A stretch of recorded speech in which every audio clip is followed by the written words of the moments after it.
Hello, എന്തൊക്കെയാണ് എല്ലാവരെയും വിശേഷം? എല്ലാവർക്കും സുഖമല്ലേ? അപ്പോൾ നമ്മളിന്ന് തിരിച്ചു പോവുകയാണ് കേട്ടോ. നാട്ടിൽ നിന്ന് ചെന്നൈയിലേക്ക് തിരിച്ചു പോവുകയാണേ. അപ്പോൾ അവിടുന്ന് ഇങ്ങോട്ട് വന്ന പോലെയല്ല കേട്ടോ, ഇവിടുന്ന് അങ്ങോട്ട് പോവുക എന്ന് പറഞ്ഞാൽ അവിടുന്ന് ഇങ്ങോട്ട് വരുമ്പോൾ എന്തെങ്കിലും ഒരു 2 ഡ്രസ്സും പാക്കാക്കി ഇങ്ങ് പോന്നാൽ മതിയായിരുന്നു. ഇവിടുന്ന് അങ്ങനെയല്ല, ഒരുപാട് പാക്ക് ചെയ്യാനും കാര്യങ്ങളൊക്കെ ഉണ്ട്. ഇപ്പോൾ സമയം 1:30-2 മണിയായി കേട്ടോ. നമുക്ക് ട്രെയിന് രാത്രി 8:30-ക്കാണ്. അപ്പോൾ ഒന്നും പാക്ക് ചെയ്തിട്ടുമില്ല. പിന്നെ നമ്മൾ യാത്രയൊക്കെ പറഞ്ഞ് തറവാട്ടിലൊക്കെ പോയി യാത്രയൊക്കെ പറഞ്ഞ് ഇപ്പം ഇങ്ങോട്ട് എത്തിയിട്ടേ ഉള്ളൂ. കുറേ സാധനങ്ങൾ വാങ്ങിക്കാനുണ്ടതിനും. അങ്ങനെ റമദാനൊക്കെ അല്ലേ വരുന്നത്, അപ്പോൾ അതിന് വേണ്ടിയിട്ട് കുറേ സാധനങ്ങൾ വാങ്ങിക്കാനൊക്കെ ഉണ്ടായിരുന്നു. അങ്ങനെയൊക്കെ ഇറങ്ങി ഇപ്പം ഇങ്ങോട്ട് എത്തിയിട്ടേ ഉള്ളൂ കേട്ടോ. അപ്പം നമുക്ക് പോയിട്ട് പാക്ക് ചെയ്യാം.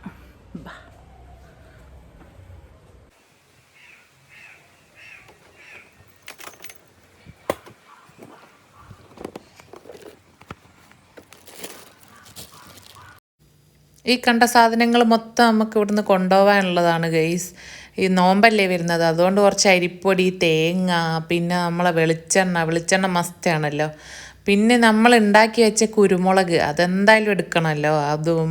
പിന്നെ കുറച്ച് പലഹാരം നമുക്ക് അവിടെ കുറച്ച് ആൾക്കാർക്കൊക്കെ കൊടുക്കാനുണ്ട്. അങ്ങനെയൊക്കെ എല്ലാം കൂടി ഞാൻ പെറുക്കിയെടുത്ത് വെച്ചിട്ടുണ്ട്. ഈ ബാഗിലാണ് ഞാനിന്ന് നിറയ്ക്കാൻ ഉദ്ദേശിക്കുന്നത്. അവിടെ നിന്ന് വരുമ്പോൾ ഈ റെഡ് ബാഗിൽ ഈ ബ്ലൂ ബാഗ് ഇട്ട് വെച്ചുകൊണ്ടാണ് ഞാൻ വന്നത്. എനിക്കറിയാം തിരിച്ചു പോകുമ്പോൾ ഇങ്ങനെയൊക്കെ ആയിരിക്കുന്നു. എപ്പം തിരിച്ചു പോകുമ്പം കുറച്ച് കൂടുതൽ ഡ്രസ്സൊക്കെ എടുത്ത് പോകണമെന്ന് ഞാൻ എപ്പോഴും വിചാരിക്കും. പക്ഷെ പോവാൻ നേരത്ത് ഇതാണ് അവസ്ഥ. ഒരുപാട് സാധനങ്ങൾ അല്ലാതെ തന്നെ ഉണ്ടാവുന്നതുകൊണ്ട് ഡ്രസ്സ് ചെറിയ ബാഗിൽ കുത്തി നിറച്ച് ആവുന്നത്ര പാക്ക് ചെയ്തിട്ട് ബാക്കി നിറയെ സാധനങ്ങൾ എടുക്കാനാണ് നോക്കുന്നത്.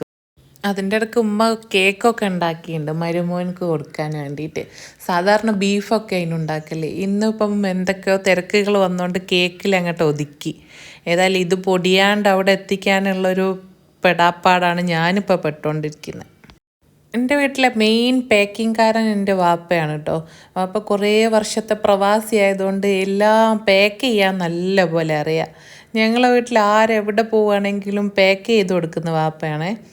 നല്ലപോലെ ഒന്നും പൊട്ടാത്ത രീതിയിൽ കറക്റ്റായിട്ട് അടുക്കി വെച്ച് പാക്ക് ചെയ്യും. പിന്നെ ട്രെയിനിലായതുകൊണ്ട് പിന്നെ അത്ര റിസ്ക്കും ഇല്ല. ഈ ഫ്ലൈറ്റിലൊക്കെ ആകുമ്പോൾ നമ്മളെ ലഗേജ് വേറെ കയ്യിലേക്ക് പോകുന്നത്.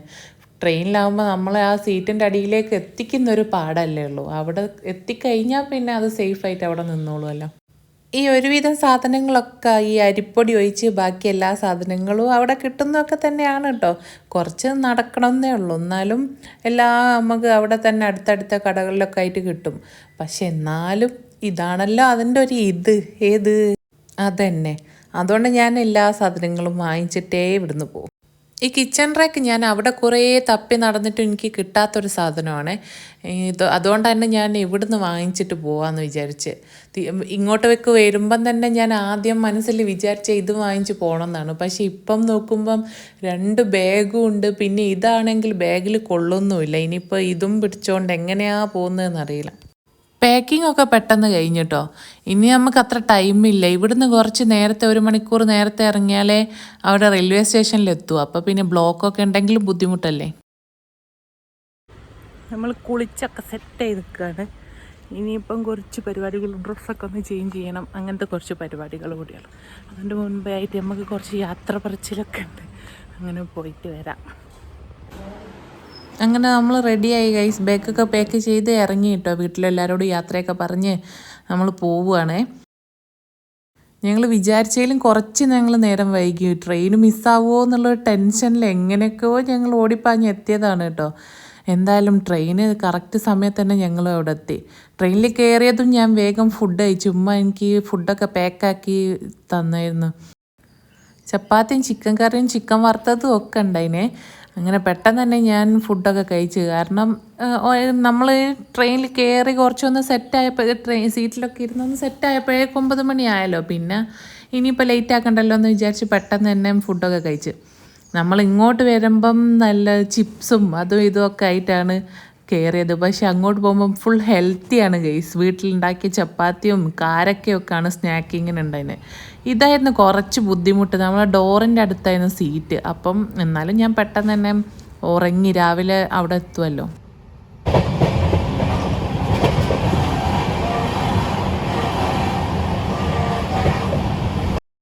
അങ്ങനെ അങ്ങനെ നമ്മൾ രാവിലെ ആയപ്പോൾ തന്നെ ചെന്നൈയിലെത്തി. രാവിലെ ഒരു 7 മണിക്ക് എത്തുന്ന ട്രെയിനാണ്. പക്ഷേ ഇന്ന് കുറച്ച് ലേറ്റായി, 7:30 ആയിട്ടോ. 7:30 ആയപ്പോഴാണ് ഞങ്ങൾ ചെന്നൈയിൽ ലാൻഡ് ചെയ്തത്. ഞാനവിടെ ഇറങ്ങിയതും ഹസ്ബൻഡ് അവിടെ ഉണ്ടായിരുന്നു കേട്ടോ, എന്നെ വെയിറ്റ് ചെയ്ത് നിൽപ്പുണ്ടായിരുന്നു.